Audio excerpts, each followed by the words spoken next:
I've got one that can see.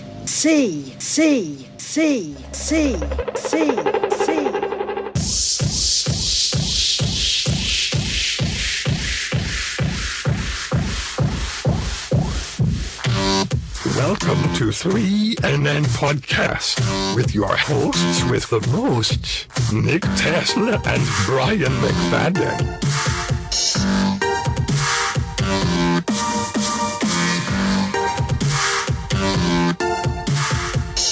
Welcome, ladies and gentlemen, to 3NN Podcast, episode 30. My name is Nick Tesla. His name is Brian McFadden. And we're here to have a blast and let you know that nothing is impossible. Doesn't that feel good? Feels like jelly and jam and a little bit of chunky peanut butter on a warm summer day. On a warm, two warm pieces of toast on a warm summer day. Oh. It's good. If you ever had a warm peanut butter and jelly sandwich on a warm day, not a hot day, but on a warm day, like a nice, beautiful spring day, it's like heaven, Brian. It's like heaven. Heaven. Why am I so loud? Why are you so loud? I don't know. You're so low. You got to turn your microphone up. I don't know if it works sideways. Yeah, it does. I don't know. Use it sideways all the time. You mother... Okay. Let me turn myself down so I'm not so obtrusive. Okay, Brian. So I don't know. Welcome, everybody. Thank you very much for joining us. This is our 30th episode. Man, we're getting there.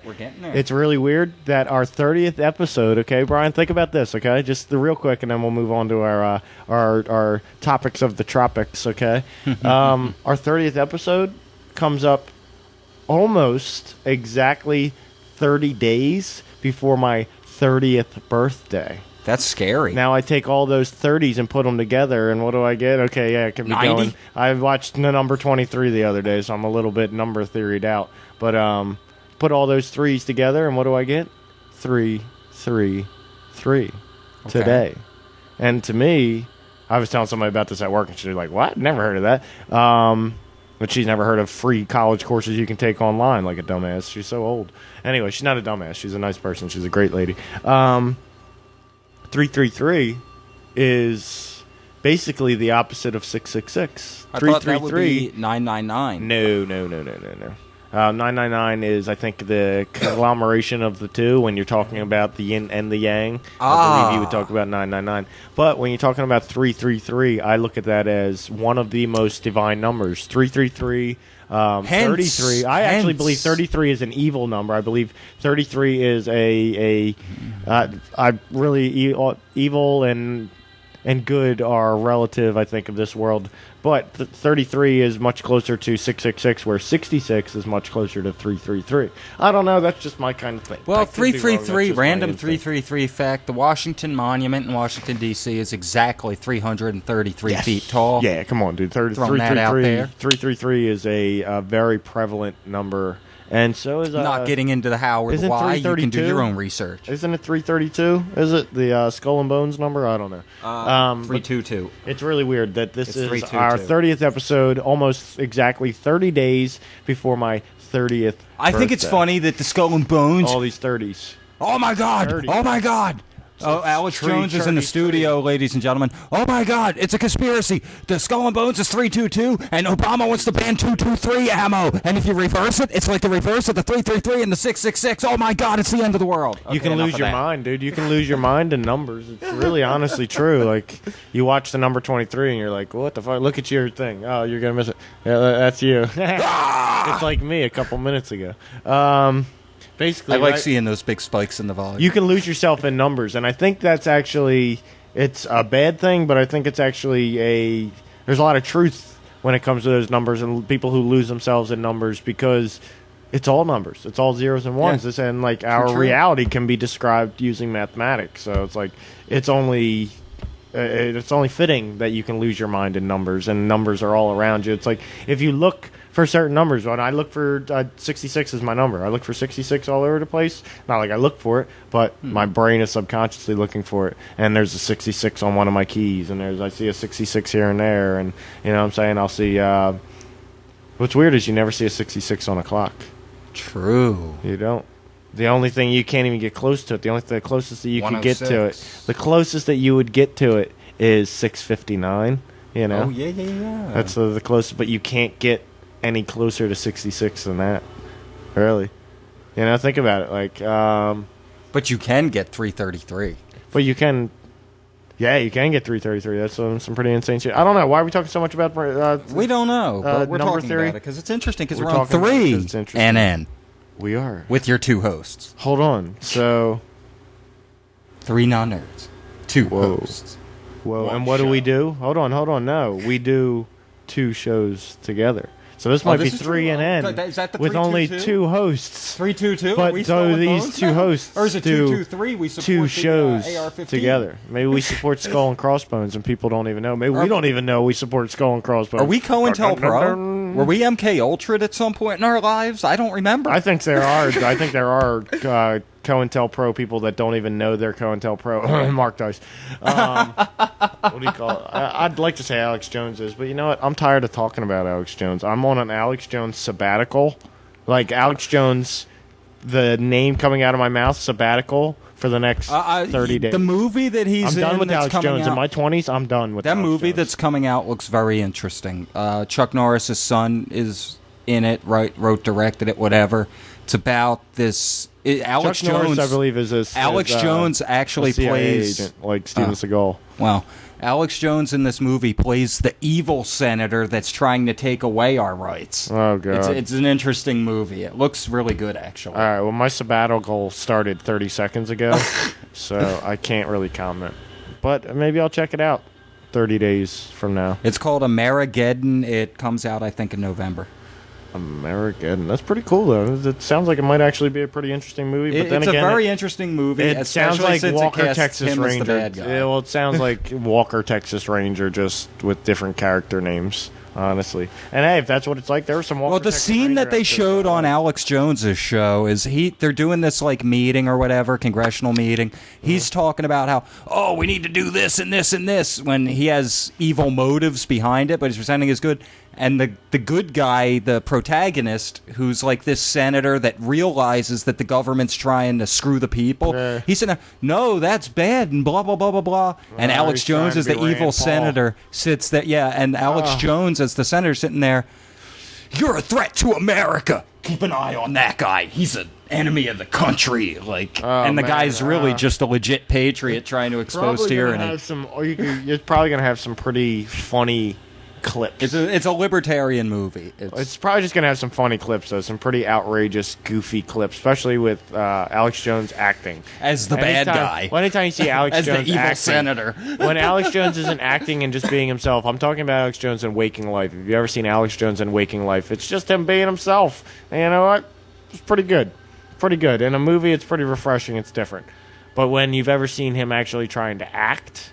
and act something other than himself, even if it's close to himself, when he's actually trying to act as a character He and played be a that role character. pretty good, the clip they showed. He played the evil senator role pretty well.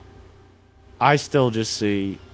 I don't know. Maybe I don't like him. I don't know. So I'm not going to like him. But I am anything he does. interested to see I'm- this movie. I'm It looks jaded by I'll throw that out motherfucker. there. Mike Norris, All right, let's talk Amerigeddon. about, let's talk coming about soon. what do you call it? Guerrilla gardening. Guerrilla gardening, yes. Let's go with 3 and N 180. So you want to really turn guerrilla things gardening. upside down? You want to turn the Turn system on shit its upside heels? down. Now let me take a What minute. you need just to sit do- right there. You need to go out in the middle of the night and you need to start planting vegetables in like median strips and unoccupied property and abandoned lots in your town. Not anyone's property, obviously, but How many potheads out there?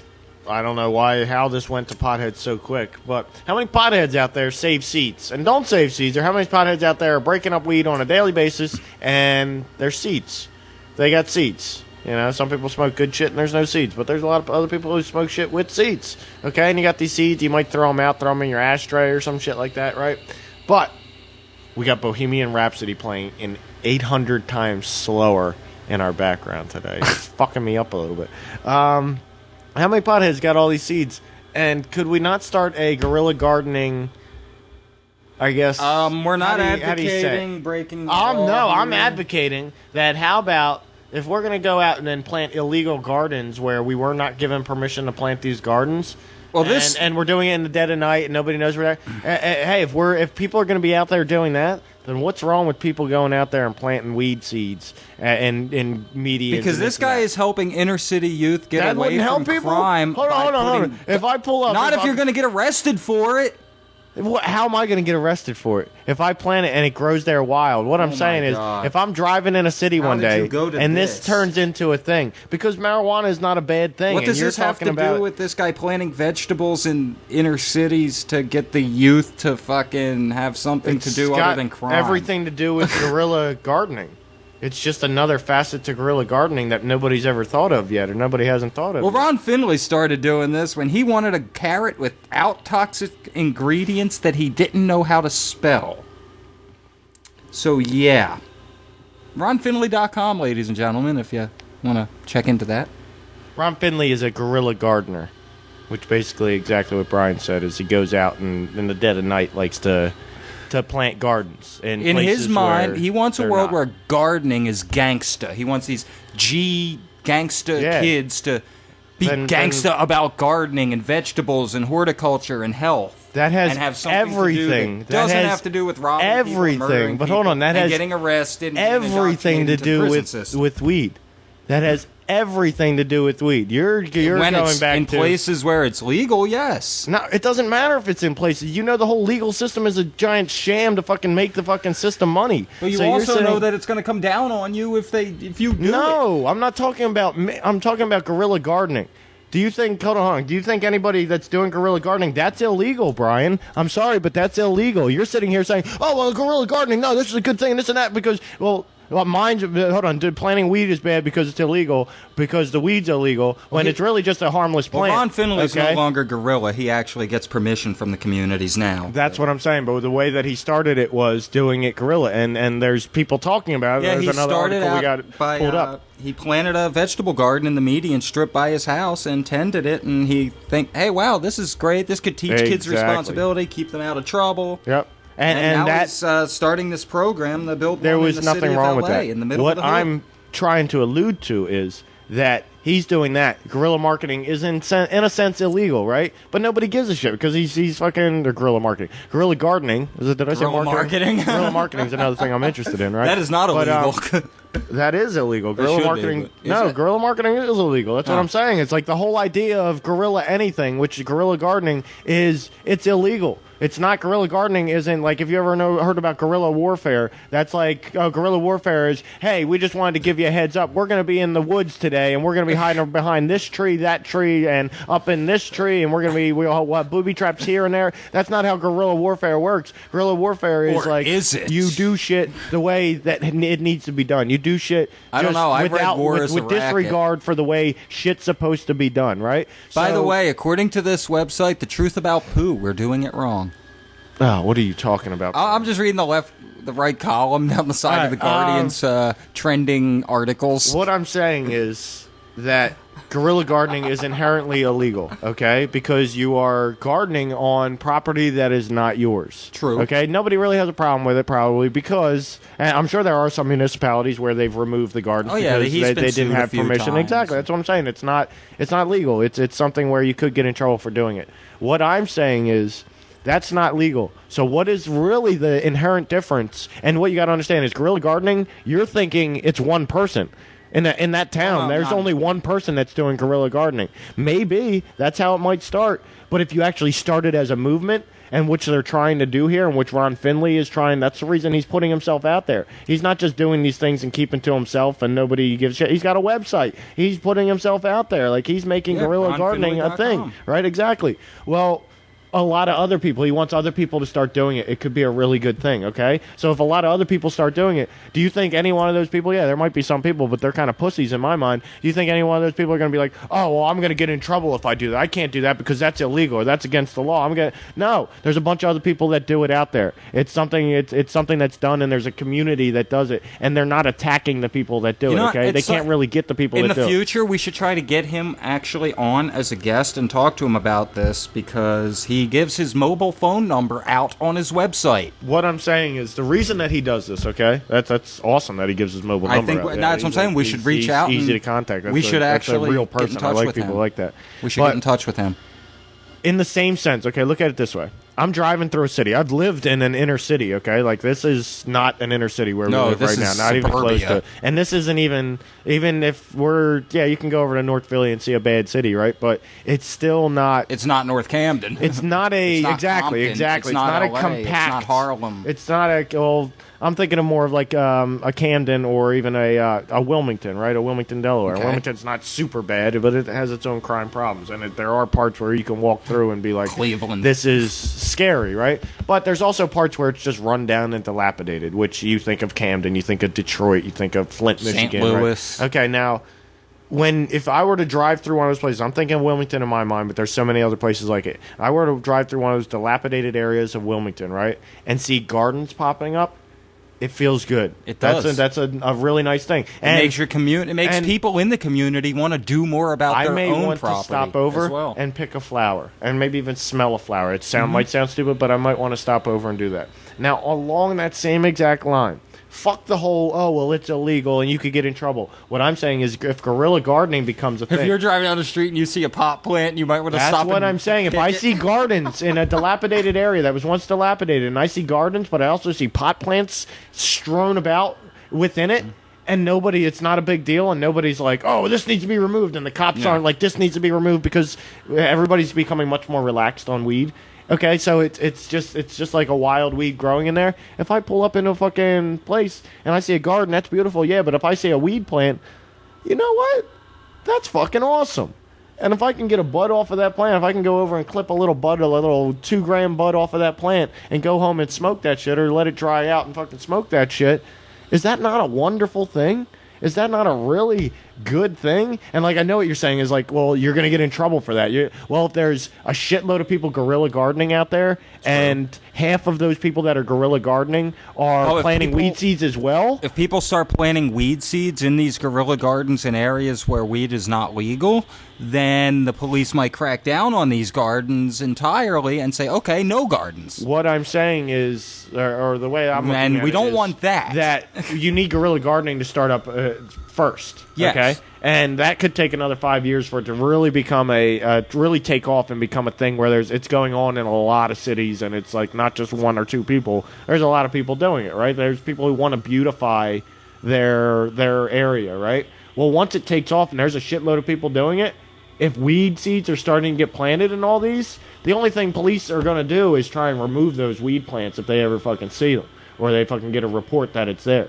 Other than that, they're not going to be trying to stop the people trying to beautify the shit, True. Regardless if they might be also planting some weed seeds in with their shit. And they're if just any going to try bit and of get this them before caught your other people interest, get it. You know? You guys but can could look be a up. Good thing. I recommend our viewers look up Ron Finley's TED Talk. That's what really put him into the spotlight. He really hit home. Yep. Has over 1 million views and counting. Yep. And that's what really broke him into the mainstream media. Is people, well, not mainstream media, but the mainstream, I should say, is people saw him at TED Talk, heard what he had to say, and was like, "Whoa, this guy! Wow." Yeah. There's some pretty fucking crazy shit. There's Vanessa Hardin. Technical drawings inspired by the glamour of James Bond and Q's gadgets. Need to dig a future. What the fuck is she talking about? I don't know. Nigel Dunnett, professor of planning design at Sheffield, has been working on pictorial meadows for nearly 20 years. These should be like a jewel box. Oh, there's your man right there. There's Ron. Los Angeles guerrilla gardener Ron Finley. This is honestly a community or something that people should start getting behind. Hello, this is like, all right, we think about the future, and we think everybody's stuck to their smartphones, and everybody's stuck to their video games and their TV, or this or that. This is the type of thing that we could really create where people are out interacting with each other, and we're working to make, like, our surroundings better, whereas we're not just like my life, my world, my house, my backyard, my front yard. That's all that matters. My community, my town, my community. I care about this place. I care about what other people see and what people need to realize. They feel. Yes, he's planting beautiful flowers and beautiful gardens, but he's also planting vegetables and fresh produce and teaching people how to tend to their own produce so they can eat organic, healthy foods and not cater to the system on that. Yep, the sustainability movement is definitely, what do you call it? sustainability and all is these a good grass thing. It's median nothing but a good strips you thing. see and roadside curbs that are just nothing but dirt are perfect for that. They're not being used for anything. The reason you don't see this being pushed on a much larger scale or being talked about on a much larger scale, you got to remember most people are programmed by what they see on the news. The reason you don't see this being talked about on a much larger scale is corporations, man. These corporations, they don't want you growing your own damn vegetables. No, because then they're losing money. You think Dole wants you growing your own bananas or any of your own freaking fruit? No. Fuck no. They're going to do everything they can to make sure this kind of stuff is not a new fad, okay? Yeah.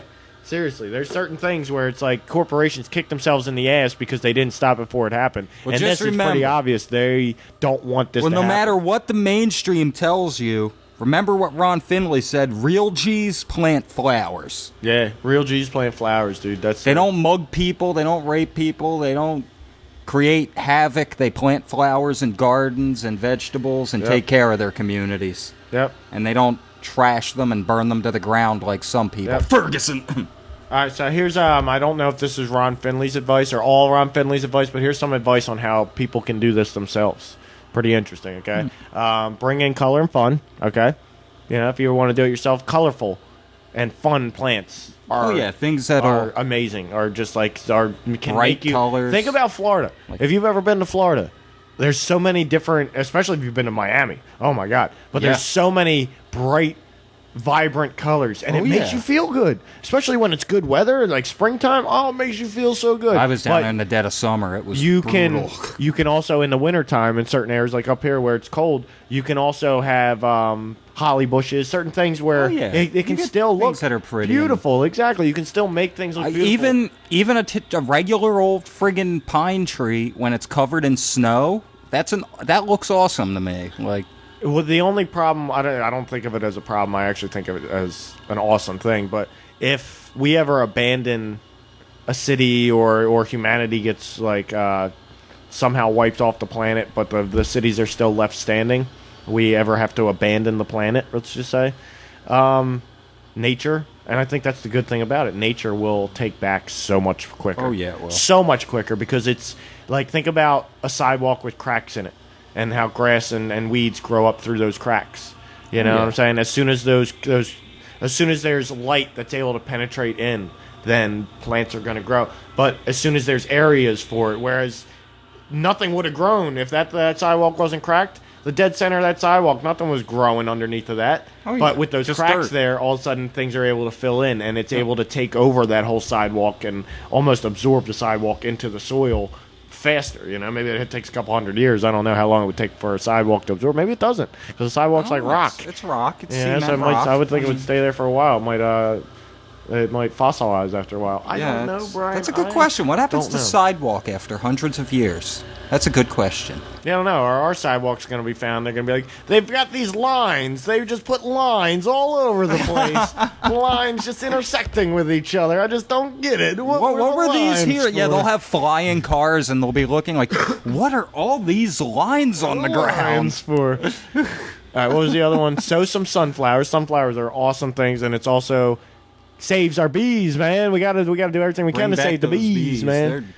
I haven't seen one in a while. Trees, save the wells, I don't mind that because I'm allergic to them, but at the same time, we need them, and I haven't seen one in a while. I've seen plenty of bees this year, dude. I'm feeling good about it. I'm feeling good about our bees thing. Hey, maybe the bees are just hanging around me because they know I got the magic juice or the mojo. I don't know. Oh, shit. Plant food plants in random places. That's what's good. Homeless people. Plant food plants in random places. Okay, when a homeless person walks up on a median that's next to a highway or something and sees like plants, but there's no business, there's no house nearby, and it's like, hold up, there's a banana or there's a I don't know why I go back to banana. There's a tomato right here. I'm gonna have a tomato. Yeah, exactly. Nobody's around like saying no, you can't have this tomato. I'm gonna see. The problem is, you also got to think about greedy people who will just like harvest the tomatoes. Exactly, go around harvest the tomatoes. But then again, it's still a good thing. It's still serving its purpose. And we deal with it. We cross that bridge when we come to it. It's still a good thing that would be awesome to implement. We don't think about some people might abuse it, so let's not do it at all. That's just stupid. Make it fun. Make it fun, dude. How many like open, empty lots are there in cities where they're just completely open and empty and dilapidated and nasty and ugly looking, and it could be nobody turned into, owns it. Exactly, but it could be turned into a garden that's not only beautiful to look at, but fun for children to run around and enjoy. Yep. And you could even maybe put in a little jungle gym or something in the corner and make it a really wonderful spot. Whereas they almost look like crackheads were waiting to fall asleep in that fucking lot at 3 o'clock in the morning. That's what it looked like before. Yep. Now all of a sudden it's like it's a little slice of paradise, a little slice of Eden, in a little slice of heaven when you look around and you're in hell. I was thinking about that today. Are we in hell? Did we die and we were sent here with amnesia and we can't remember that we died, but this is hell? And that's why shit's so fucked up. And it's like nothing gets better. It just gets worse and worse. But then again, I realized a lot of things get better. You can focus on the things that are only getting better and think everything's good and everything's getting better. You can focus on the things that are only bad and only getting worse and think everything's only getting worse and nothing's ever going to get better. Or you can look at everything and realize we're just progressing. We're evolving as a species, but some things are getting worse. Some things are like way off balance. But there's other things where we're really starting like... It's the funny part is governments and corporations and stuff like that are not the ones that are really leading us towards humanity's evolution. It's more human beings being human beings and having compassion and love and doing things for the love of other human beings and the love of the planet that is really keeping us evolving. Those good things that I was talking about are human beings doing that, not necessarily corporations and governments. You know what I'm saying? Even though Elon Musk is the man, dude. He is. He's not a corporation. He's got the kind of mindset I do. What can I do to change the world? And unfortunately for me, he's probably about 5 times smarter than I am, 5 to 10 times smarter than I am. And he had that thought and said, "All right, I'm going to make it happen. All right, I'm starting. Here we go. Let's do this." You know what I'm saying? And like with his brain, here he is 10 years later, 15 years later, and he's planning on sending us to Mars. He's got spaceships. He's created the first electric car company, and it's like that's where he's not a corporation. He's a person. He's a human being wanting to change the world, like Nikola Tesla was. Elon Musk, check me out, son. Check me out, Elon Musk. That is my goal. Is to I don't want to say work for Elon Musk, but I would love to work for Elon Musk. That'd be amazing. No, you work for Elon Musk, you're working almost 80 hours. I think it's 65 or 70 hours a week. You work a lot, but his goals are not goals like any other company has. His goals are humanity-changing goals. Yeah. So it's like you understand that's part of the deal. Yeah. But I would love like for him to, I don't want to say sponsor our show or anything like that, but come on our show. No, I'm looking to him to... I want to work with him. I ever since I was a little kid, I've thought to myself, I want to change the world in some way. In the past 10 years, I've realized, I know what I want to change about the world, whereas when I was a little kid, I didn't really know what exactly was wrong with the world that I needed to change or that I felt like I wanted to change. But now, I want to change some things in the world, and I see that he wants to, and he's smart enough to know how to, so I want to learn from him how to really start to affect change. And I don't care how hard you got to work to do it. I'm willing to do whatever I got to do to start affecting change. So do not plant watermelons on the street. This is Roy Finley. Do not plant watermelons on the street. Roy Finley's advice after a vandalism incident. Okay, that's sound advice. That's sound advice. You don't want somebody picking a watermelon and then tossing it through a car window that's driving 50 miles an hour down the road. I would say don't plant a pumpkin either for the same reason. I think around, especially in Washington, D.C., and around our Capitol buildings and state houses all across the country and our municipal buildings and everything like that, we should be planting tomatoes out the ass. Oh. So when we're not happy with what they're doing, we know we go down... We pick ourselves about 15 to 20 tomatoes, and we start tossing them at whoever we don't agree with or whatever building we're not happy with at the moment. We might end up with a lot of stained buildings because of all the tomato juice and tomatoes that have been thrown on them. Oh, or a lot of angry people getting nailed with Federal tomatoes. Reserve. But you know what, dude? It could be such a wonderful thing. It could be a beautiful thing, this whole planting thing. That's like vandalism that could be a good thing, you know? And if you're one of those people but I don't want to get hit with an apple, though. I don't want somebody just randomly picking up an apple, some crazy dude walking down the street. A pear's a little bit softer and a little fuzzier. It almost feels like it might be good, even though it would be painful. It might feel a little. Apple's fucking hard, man. That thing's shiny and hard, and like, dung, it's like getting hit with a freaking pool ball. Oh my god. Anyway, pretty crazy, dude. Pretty crazy. Let's start a movement, and if we don't start the movement, somebody listen to our show and start the movement with us or for us. Hey, we'll help out. We will push and interview anybody that wants to talk about this. So, Roy Finley, can't wait to have you on the show. I don't think his name's Roy. Ron. That's a typo. Ron Finley. He's Roy Finley to me. He's Ron Finley to everyone else. Roy? Do you think he would get pissed off if we had him on the show and I kept calling him Roy? He might. He seems like a nice guy. He does. He's a scary-looking guy, but he seems like a nice guy. I heard him on another show where he sounded like a pretty nice guy. He was talking about... He seems like a nice guy just for what he's doing, okay? Okay. Brian? B-Rye? I want to touch on something real quick.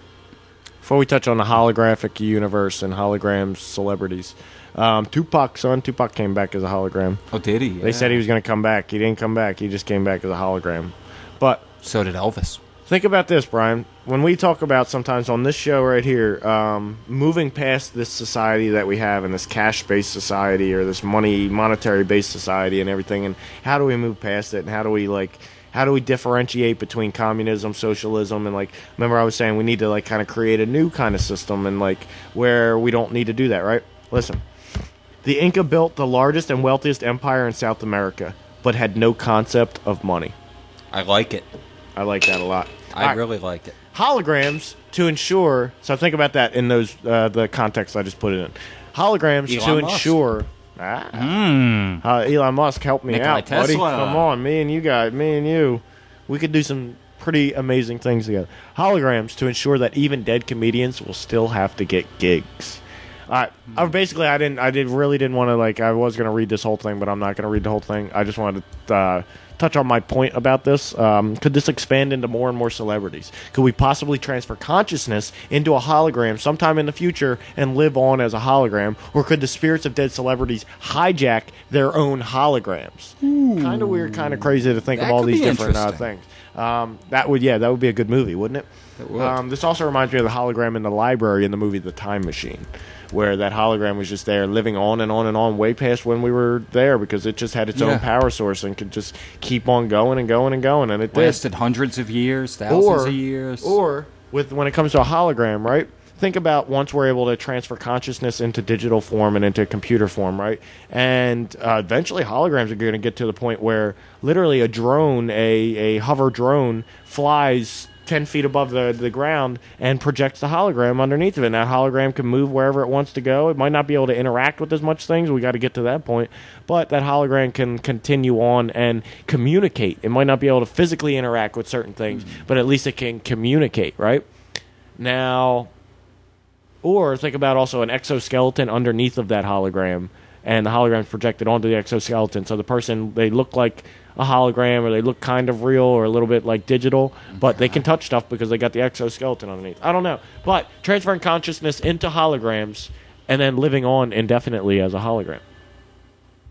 You know? Interesting. It would be. And you would call it it would be the company that did it would just be call it Ghost on Earth or something like Ghost that. on Earth. You know, you're basically you become a ghost, or Infinite Ghost or something like that. Impotent Ghost. There you go. That's the name of the company. Impotent Ghost. Impotent or infinite? Oh, infinite. Is that what you said? I'm saying infinite. Are you saying impotent ghost? I thought that's what you said. Oh, you're killing me, Brian. You're killing me.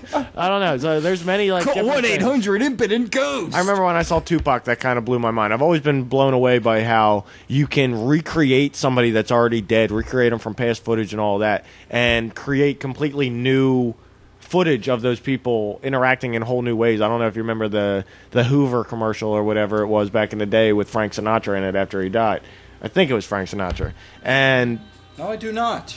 Yeah, I think it was. It was young Frank Sinatra. Maybe it was before he died. But they brought somebody back, and it was wow, they did this for a commercial, and it looked really just like that person. That person was dead, and they still do it. And they've done it with a few different celebrities. Now they're moving into holograms, where they bring holograms back. If I'm not mistaken, they did it with... did it with Tupac, son. What the hell's dude's name? Tupac, son. Machiavelli, son. God damn. Come with me. Don't matter. Hail Mary, come quick see, what do we have here now? All right, Brian, what do we talk about almost on every single show? What do we touch on? The universe. We touch on the universe, but what about the universe? Everything and nothing. Could the universe be a simulation, Brian? I think it could. I think it could. I think we've touched I'm not on that saying it almost is, every but I friggin' think episode. it could. But we love it, dude. We love it. This is insane, okay? I'm going to read this article. Hopefully it's not as long as it looks. I don't think it is. It's kind of long, but you know what? It's necessary because we're giving you the inside deal, the cheat codes. So I apologize that I'll be reading it so quick, but we're short on time. And this is basically the cheat code to real life, okay? Up, down, left, right, A, B, A, start. So, yeah, I never even played Contra. I just tried to memorize the code. And that is the name of today's episode is Contra Code, you know? Or actually, you know what? How about we just name today's episode... Up, down, left, right, three BA and start. N, up, down, left, Okay, right, works. BA start. We'll do that. I think we'll make that happen. I think I can make that happen, right? Yeah, we'll do that. The universe is a game. Here's how to play. Now, this is on motherboard.vice.com, and I saw Jason Silva share this, and it blew my mind. I haven't even read the whole thing. It's just really blowing my mind even trying to read it. Humans have been suspicious of reality for millennia, and for good reason. Being born on a space rock that is hurtling around a giant nuclear fusion factory is, after all, an inherently disorienting experience. It's no wonder, then, that we have spent thousands of years speculating on the unseen parameters of reality and on the kinds of roles we should be playing in it.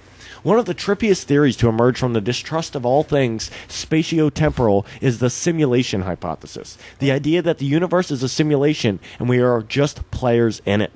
This existentialist hunch has only gained traction with the advent of virtual reality games like The Sims or Second Life, and has even begun to catch on as a credible scientific possibility. And think about when we were little kids, Brian. We couldn't even have thought of this. Nobody was talking about this. The Sims wasn't around yet. You know what I'm saying? When We had Sim City. 1990. We did have SimCity. I We guess had the you're right, original but SimCity. I hadn't played. What do you call it? SimCity. Okay, let's continue on. So let's say, for kicks, that the universe actually is a massive simulated game that bears some resemblance to human-made games.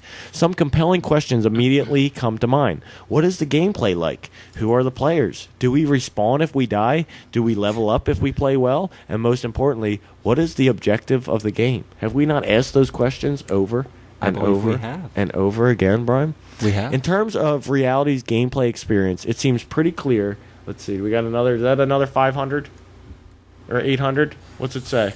I can't see it from here, dude. You can't see. You can't read that. No. Let's hope. Metallica. Nothing else matters. 800. Sweet. All right. So we've asked ourselves those questions over and over again. All right. What are you doing? What are you doing, Brian? He was getting distracted over here. I'm watching. I was reading what the raptor was He's getting distracted asking. by the simulation. T-Rex has short arms. That's a raptor, not a T-Rex, sir. Did you hear about the three-day, the new trend going on with kids? We'll touch on it maybe next week or something. But it's a new game that kids are playing or teenagers are playing where you disappear for 3 days and you don't tell anybody that you're disappearing. Oh, that sounds wonderful. That's up there with the knockout game. Isn't that awesome, dude? That's pretty great. fun. That's And there's a great. lot of kids, and then when they come back, you're not allowed to say a word of where you were. You're just that you were playing that game. Isn't that so fucked up? You do that to your parents, like they have no idea where you're at. They think you were murdered or kidnapped or something. Dude, that is fucked up. It is fucked up. And I was just talking about the younger generation. I see some positive things. That's one of your negative fucking aspects there, younger generations. All right. So let's say for kicks. We already did that, didn't we? In terms of reality's gameplay experience, it seems pretty clear that we're in an open world multiplayer RPG, like World of Warcraft with the difficulty setting set to insanity. I don't know if I would say this is insanity, but it is on expert level. That's for sure. We're not at dummy level, or we're not at amateur. We're not playing on easy. Okay, exactly. This is a populist interpretation that assumes that all players share in the experience of the game and can influence and collaborate with each other. Oh. But there are other options too. It all depends on who you think is ultimately the player of reality. For example, if you are less of a populist and more of a theological totalitarian, you could argue that the universe is more of a sandbox game like The Sims or Minecraft. In this case, there would be only one player, godlike in their power, who gambles with our fates as cavalierly as we do with those of our Sims. That said, it's fair to rule out a lot of other types of gameplay, including zero-player games and first-person shooters. This raises the next set of questions. Do we respawn if we die, or level up if we play well? In a Deku nutshell, is this the only life we get? There are, for all we know, there's no extra lives. You know what I'm saying? There's no restart in the game. You know, there's no redos. You get this one life. It's a lot like a video game, but you get this one life. That's what I believe. You get this one life. In this incarnation, you know what I'm saying? You might like it how when you play a video game, right? You build up all these things, and you've gotten all this, like, all your extra shit, and, like, let's just say Call of Duty or something. I don't even know how it works with that. But you build up all this extra shit. You got all you can unlock weapons, attachments, and there abilities. You go. Exactly. You got all that shit. You've got it all built up. You got fucking night vision, this and that. You got fucking laser vision. I don't know what the fuck you got, right? You got all this. All of a sudden you die. But it's the type of game where you die and you lose all that, and you have to start completely over and get all of that. I hate those kind of games. Again. I hate those kind of games. Welcome to life, Brian. Welcome to the game of life. Okay? That's why I hate those games. It's too much like reality. Yeah, but you know what? That's why reality's fun, I think. That's what makes... But is reality real? What makes life hard is what makes life and so grand and so amazing. All right, given how many people believe in reincarnation and the afterlife, the popular answer may well be that the players do, in fact, experience multiple lives. In the case of reincarnation, a player's skill at the game would influence what kind of avatar he or she would respawn as in the next playthrough. Likewise, the traditional idea of getting into heaven is a lot like leveling up. Players gain the right kind of experience points. Players gain the right kind of experience points and are rewarded in return for it. But as fun as those parallels are, observational evidence suggests that respawns are very rare in the reality game, at least insofar as we know. People have been resuscitated from death, but it's nowhere near as casual an event as it is in Grand Theft Auto, where you can fall out of an exploding helicopter and respawn completely intact. True. Exactly. I wish I could do that. That thought is Well, always crossed my mind. They get so close to reality. I've never tried it. They get so close to reality, but I'm sorry. When my guy blows up inside of a car and then he's walking out of a hospital unscathed within a 10-second span, you have not nailed reality. I'm sorry. At least make me sit in a hospital for 1 minute or 30 seconds or something, all banged up, so I realize, like, that's how things go. Not you blow yourself up and wake up in a hospital, everything's good to go. You walk out, you wake up outside the hospital, getting ready to walk out and fuck more shit up. All right.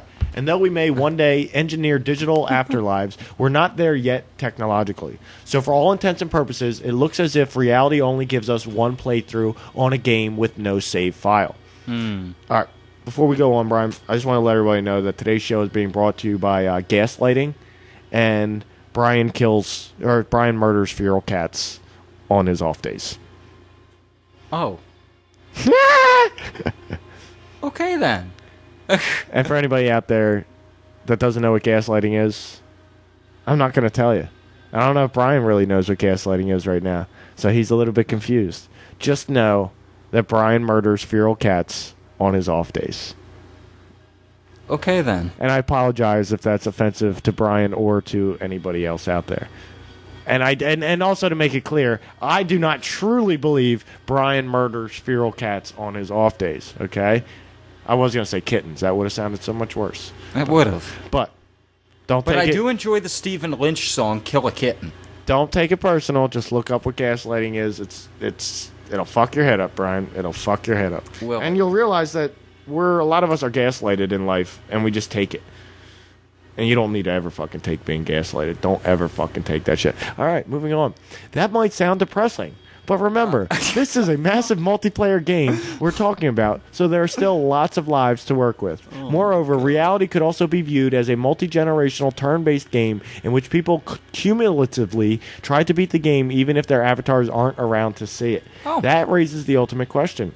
If the universe is a simulated game, then what is the objective? This is the classic meaning of life question seen through a gamer lens, so it's not as if there is one conclusive answer, but there are definitely a few compelling candidates, the most obvious of which is entertainment. You know? So this literally could all just be the game 42. You know? This is 42. Somebody goes out, like, in a whole nother reality or dimension, goes out and buys 42, powers it up, and they're plugged into our reality. Here I am. Shit, I'm in 42. I don't know why my amnesia's not working, but here I am in 42. This is fucking awesome. This shit's fucking, like, real.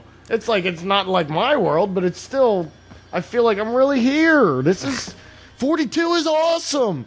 The life, the universe, and everything, okay? Because this universe is just 42, the game, you know? Or where our small mind... I always think back really to that South Park episode where Earth is an interdimensional reality TV show. My Jagnoff, or what is the thing? Jagon. My Jagon, oh man. Oh, my Jagon. Oh, he's got pictures of my Jagon. Yo, what is this picture Kenny has of this purple thing sucking this other purple thing's shoulder? Oh man, I really sucked your Jagon last night. Oh, it's disgusting. Oh, don't tell anybody about that. All right. The most popular virtual worlds that we have created were made for the noble pursuit of fun. So perhaps that's the impetus for the universe as well. Again, this can be seen from multiple perspectives, depending on who you consider to be the players. If we are all players, then maybe the objective of the game is simply our own pleasure and entertainment, a more hedonistic type of philosophy, which it could be in all reality. Hence why we very often, even though the planet and shit is fucked up, how often do we just like want to veg out and just like maybe play a video game? It's or like a game TV, like H1Z1. Or even like how many people just like want to drink and fucking, you know what I'm saying? They don't want to think about the big shit. Like it's a lot of people's natural tendency is to just think about their own pleasures and their own needs, and you know what I'm saying, and to think about themselves and not really the outside world and what's going on and then how they can make the outside world. A lot of people are, but there's a lot of people who don't give a shit about the outside world, and it's like maybe that's what they're geared to, because this is that type of a game where you come in here for pleasure. You're coming to this place for pleasure. This planet isn't even real, so we can destroy it over and over and over again. We just restart at some point where you restart the planet, and you got all fresh, new fucking shit. You know what I'm saying? So to those people coming in, their overwhelming thought of, I just want to watch TV and veg out and be not giving a shit about anything else is like, there's really nothing wrong with them, because like their soul is like, it's a fake game, you know what I'm saying? The whole thing is fake, and that planet isn't even real, and like all those other people are just players in the game. So it's like, you might think that they're suffering, that you have to help them while you're in the game, but they're just players in the game, so you don't really need to help them. Just come here for pleasure. I don't know. Maybe some people do come for pleasure and other people come for work. I don't know. You never know. Hence, you have your angels and your light workers, and then you also have your demon spirits, and you also have just zombies. All right, but from the totalitarian view, we are the ones being played by some higher power. If that's the case, it's anyone's guess what the objective of the game is, but entertainment is still a pretty safe bet. After all, the idea that higher powers watch over mortal affairs to pure amusement goes at least as far as the Iliad. And the narrative stakes of our civilization have gotten a lot higher since then. And that's just humans. Who knows what kinds of Sim-style games are possible with alien civilizations? That's where my mind is at when I think of our reality sometimes. If I were a higher power, I'd probably play this game too. Yeah.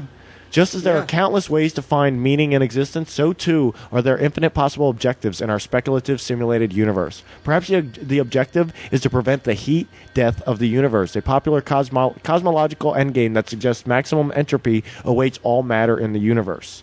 Perhaps the ideal is to discover new dimensions, literal level-ups, or maybe the game's objective is to spread consciousness through the universe, as Russian rocket scientist Konstantin Tsiolkovsky believed. One thing that I kind of believe is...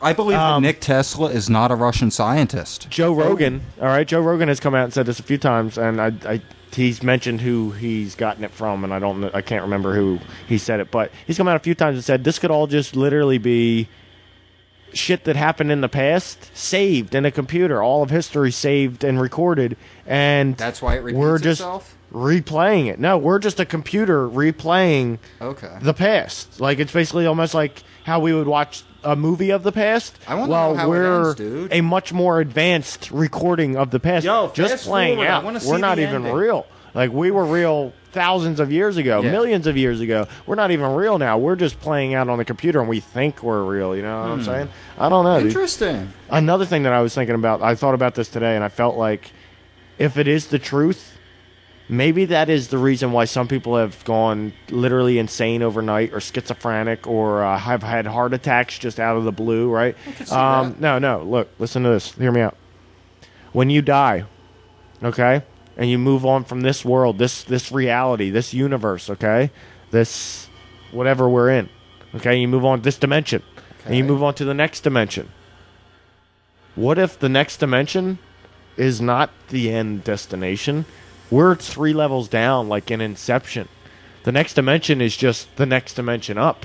And there's another dimension up past that. Once we get to that, we can be stuck there for a while or believe that that's all there is, but we can actually realize that there's more past that. And once we get to the end of that life cycle, whether it be 1,000,000 years or 100,000,000 years or 1,000 years, or, you know what I'm saying, because time is like completely different, or there might not even be time there, but once we move on from that, you move on to the higher dimension above that, and we're actually in that higher dimension might be true actual base reality, and we're 3 dimensions down.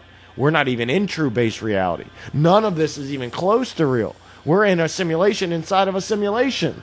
Okay. You know what I'm saying? And I think some people, and if that's true, I think some people have come to that conclusion and realized, if that's the truth, that's what I'm saying. If that is the truth, we're 3 levels down. They've come to that conclusion and realized it. And it's almost like their inner program, because they're part of this simulation, their inner program just like, it was almost like a fuse popping. It was just too much. Like, and the heart they have a heart attack, or they just go like completely insane because they figured out what is really going on. So many people think, of course there's something going on outside of this. When people die, we see ghosts, you know what I'm saying? Yeah. There's God out there. There's something that runs this universe or something. There's got to be, right? But not too many people think about outside of that. And okay, that whole other realm, what if that whole other realm is a bubble in itself, and there's something outside of that bubble, whereas we're a bubble knowing that there's another bubble, or that we're just a bubble and there's something outside of this bubble that we call the afterlife or whatever, right? What if there's a bubble, the afterlife is actually its own bubble that we're inside of, you know what I'm saying? It's almost like the Russian nesting dolls. What if that's the case? And there's been people who have actually realized that and figured that out, and figured it out that that's actually the truth, whether it's through some instinctual or through some spiritual revelation to themselves, but they figure it out and they completely lose their mind because they figured out the truth of what's really going on. Interesting. You know what I'm saying? Concept. Because 99% of people don't want to think past the afterlife. Well, okay, because I think I read in Conversations with God is like, when you hear God talking in that book, he says, how do you know? Just because I'm the God of your reality and of your universe and of your dimension, how do you know that I don't have a God, and that my God doesn't have a God, and that his God doesn't have a God, and that it just keeps leveling up and it gets bigger and bigger and bigger and bigger and bigger and bigger, and you can't fathom how big it gets because you're limited by, you think your universe and there's just something outside of that, but we're not even sure what that is, but we can't fathom anything past that. What if it just keeps going up? You know what I'm saying? Turtles all the way down, son. Turtles. Well, when I start thinking about that, I think back to Star Trek V, The Final Frontier, when they go to the center of the universe to find God, and it turns out to be just some big creepy head that likes to kill people. Yeah, it's the spaghetti monster, man. That's the spaghetti monster. And the spaghetti monster, I like the spaghetti monster. Every time I think of spaghetti monster, I'm like, I want some fucking spaghetti. Some spaghetti meatballs and some Parmesan cheese. Right? Grated Parmesan cheese on top. No bullshit. I'm probably going to make that when I go home now. I hate you, Brian. Just because you said it. Yeah, now I'm hungry as shit. All right, okay. And this is it. That was it. We'll wrap it up with, we got a Star Trek book. We're going to ask each other a couple Star Trek questions, and then we're going to wrap it up. And then it's that's our show for the night. And it was pretty good. Your personal objective, okay? Your personal objective may be maxing out on altruism points, or accruing wealth, or just getting through the game relatively unscathed. Whatever it is, may you find abundant power-ups in your playthrough. Okay. Oh! Here's where the cheat code comes in. I don't know if they really gave you a cheat code in there, but I'll give you a cheat code, Brian. Live your life as if this is all just the video game. All right? This is all just a video game. So now, okay, you don't know if it's first person. So you don't know who's go out and get a machine gun and just go start shooting people, you're saying? No, thank you for bringing that up. No, not in that sense. Yeah, if you really want to, you can, but you also got to understand that you're. Because I know in the video game nothing will happen to me because I'm the good guy. And well, nothing will happen to you. That's part of the video game. If you're a mature enough person, you know that that's not really why you came here. You didn't sit down to play this game to come here and fuck a whole bunch of people up and then get killed yourself and start over and have to wait 10 years to have the ability to do it, or you know what I'm saying? It's like that's the thing is you don't come back, and it's not that you come back as like all of a sudden I'm a 15-year-old kid. All right, cool. Time to fuck some shit up. Like, you got to come back and go through the maturing process and the growing process of a human. And you know what I'm saying? You have to grow and be able to use your body and use your brain and shit like that before you can actually just start fucking shit up. You know what I'm saying? But once you're mature enough and intelligent enough to really decide for yourself what you want to believe it's a video game. And have no fucking fear. It's all just a fucking video game. Believe, like that's what it just said. How many people go through life and they just want to, like, I just get myself a 40-hour job and this and that. Like, no, shoot for the fucking stars. If this is a video game, shoot for the stars. And if it really is a video game, you got a high chance of getting there because other people have gotten there as well.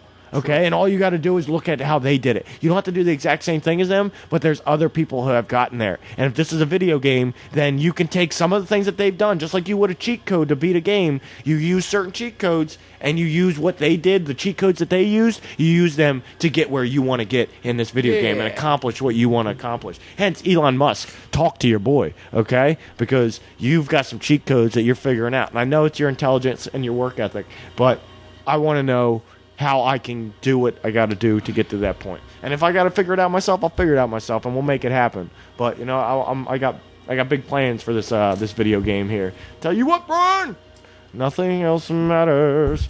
I just want to say, if I were to light a foxfire, or if I were to light a fox on fire in a jungle while surfing the internet, did I just start Firefox Safari or Internet Explorer? Ooh, food for thought. What? You're crazy, bro. It makes you think. How do I go on to... Oh, here we go. Nick is going to try my brain. I am going to try your brain. He's going to... Random questions. Here we go, Brian. Oh, here we go. One player. All right. Question number 1 for Brian. This is our Star Trek book, Obsessed with Star Trek, that I bought for $1 at a yard sale, and it's got a little thing on here. They blip, blip, blip, blip, blip. It's fucking hilarious, dude. Captain's log, star date. Somehow 9/11/01. I turned the sound off by accident, and I don't know how to turn it back on without taking 10 minutes to do it. Oh. But this book is awesome, and we're both Star Trek nerds in a sense. So, all right, Brian, we're gonna try question this. number 1. I'm going to ask Brian 3 questions, and Brian's going to ask me 3 questions. Okie dokie? So, question number 1, Brian. Let me get to it. 1470. Oh, no. All right, here we go, Brian. And this is from Crossing Generations, so I believe it's about the films. This is your specialty. Oh. Okay, you ready, Brian? 1470. Who did Data find trapped in the Enterprise wreckage? Spot. I already know that's correct. Correctamundo. All right, let's go to your next question here, Brian. That was good. I knew that one, too. I didn't even have to read you the thing. 1783. All right. That was his kitty. He loved his kitty. I loved that Data had an android had himself a cat. That was pretty cool. To learn about humans and how they have pets and care for pets. All right, 1783, Brian. There's 1785. Here we go. B-Rye.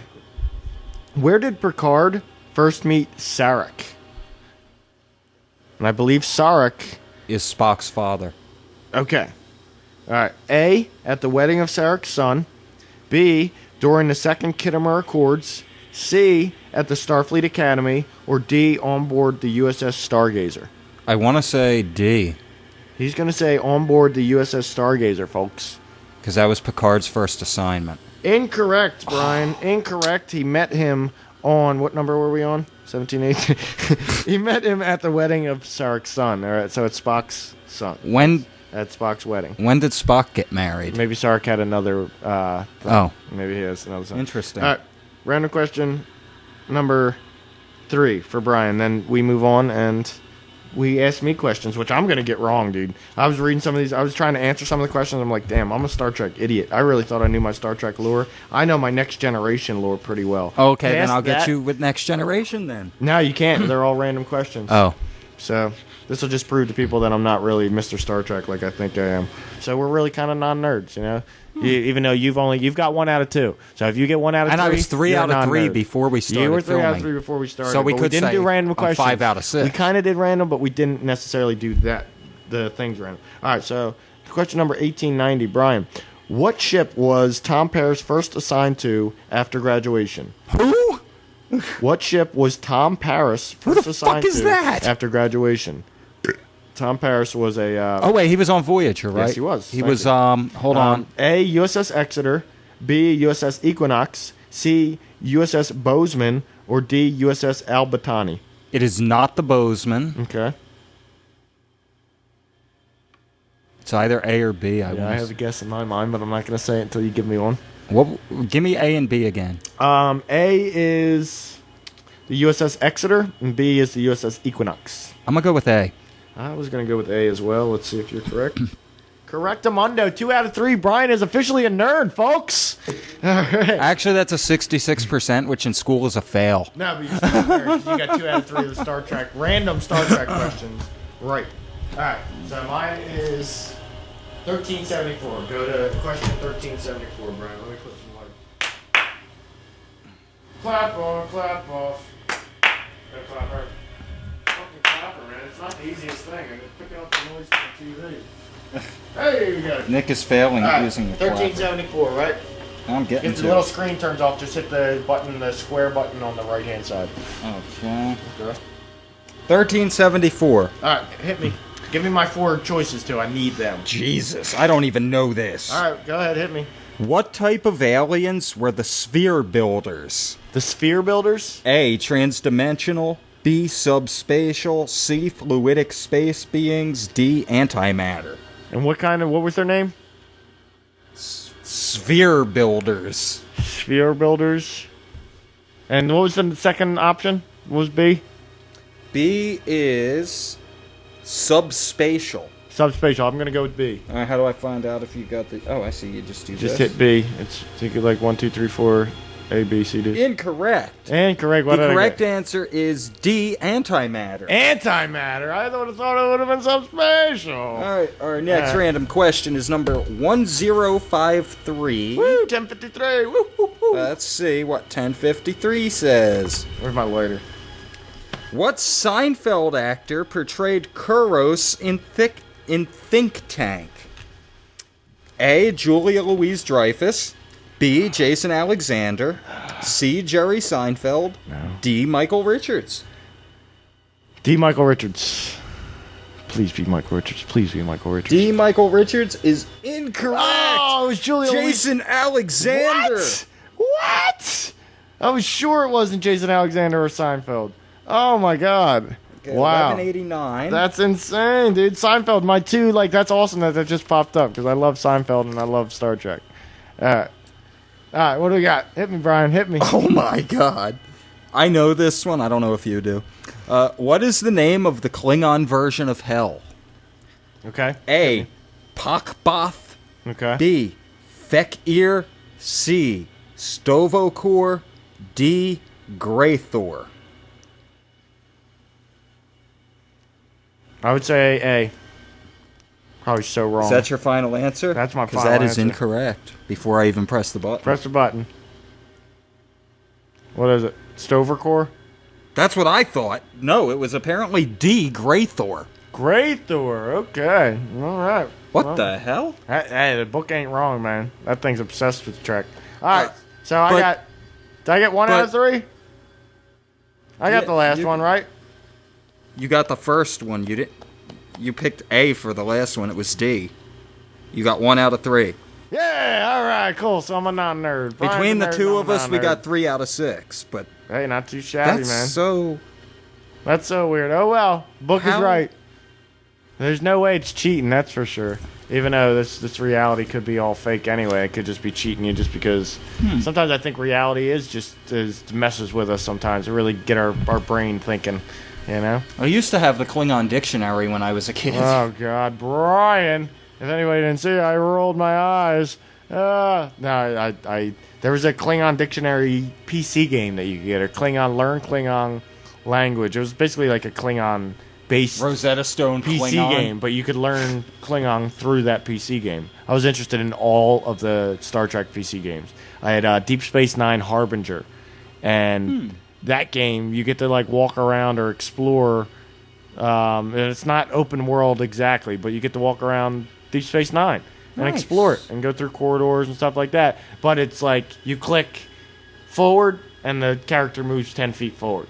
Oh, you can click back, he moves back 10 feet. But it was still exploring. You could look around and all that. It wasn't completely open where you could walk to any point that you wanted to or anything like that. It was basically you had to click directions and this and that. But it was a fun game, and it looked like real, and it had me like feeling like I was on Deep Space Nine. But I couldn't get past this one part, and it sucked. It was such a fun game. To this day, I still think about how can I get that game again and beat it.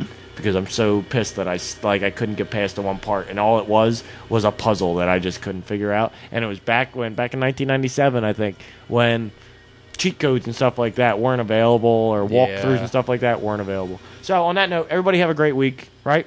It's been a wonderful time. Are we done? We're done. We're done. We're done. We were obsessed with Star Trek, so everybody have a great week. We will see you next week for 3NN31.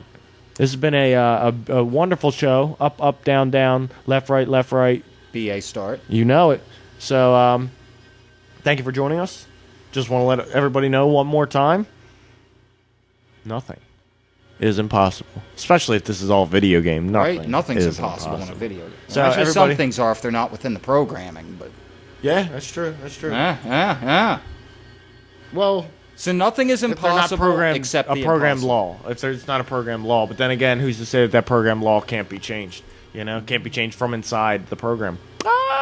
Hacker. And what happens when artificial intelligence really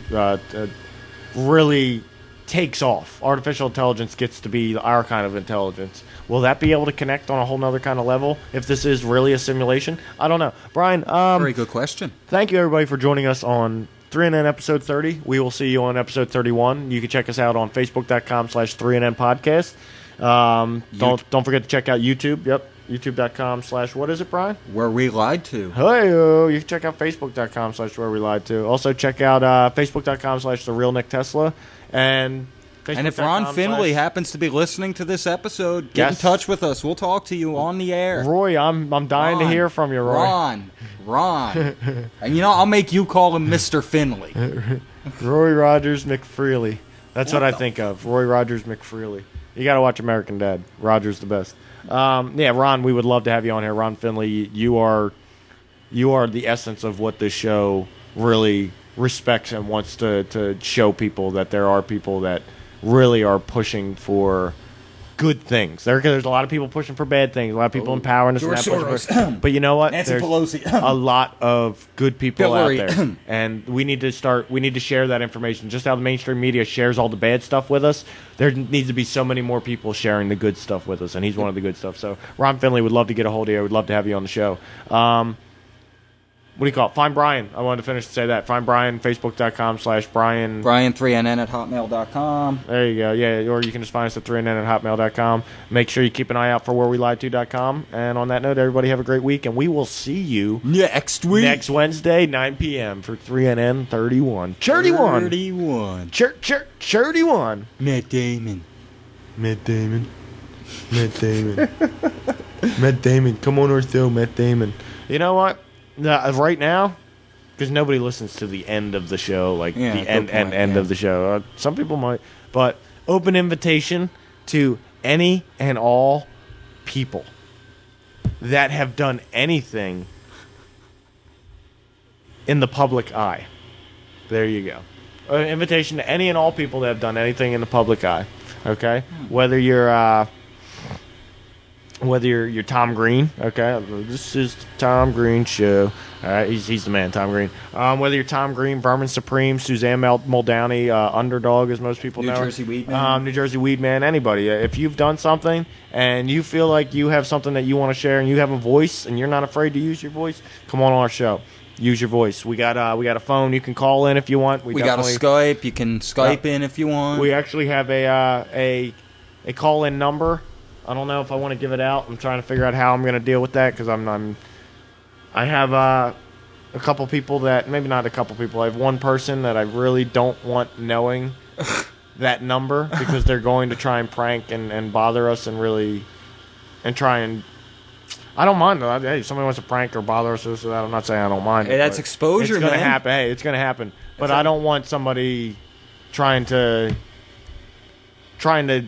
get their own steal spotlight or whatever. I don't want somebody trying to get their own spotlight from our show or trying to make us look stupid on our own show so that they can be like, I'm so funny. I got you guys. It's like, you want to prank or some shit like that, that's fine. But like, we reserve the right to hang up on your ass and all that. And it's like certain people. So I got to figure out a way, like basically that I can give out the number, but also block certain numbers at the same time. I don't know. We'll figure as it of out. right now, it's not open to the public. So if anybody out there, guests, wants to come on and talk, contact us. Yeah, just give us a contact. We got Skype. We info. got that number. And on that note, everybody have a great weekend. And remember, real G's plant flowers. Yes. Yep. All right, everybody. You guys have a wonderful week. Make sure, once again, keep an eye out for wherewelied2.com. Check us out on Facebook. Check us out. Share us. We'll be on iTunes in the next couple weeks, so get her done. If you're listening to this in your car as an older episode, shit is really fucking moving, progressing fast. Because a few episodes ago, if we're at episode like 34 right now, and that's the last episode, the newest episode you listened to, you're like, damn, they're really on top of their shit. They're on YouTube or they're on iTunes now. I like these guys. I don't even know what I'm talking about. Well, the last 5 minutes has just been like the most random rambling I've ever heard in my life. So everybody have a great week. Peace.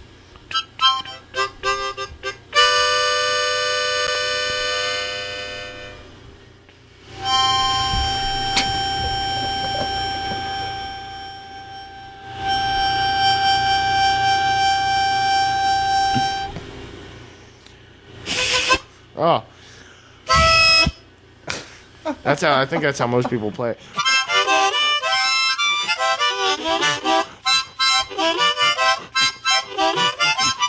I don't know how to play it.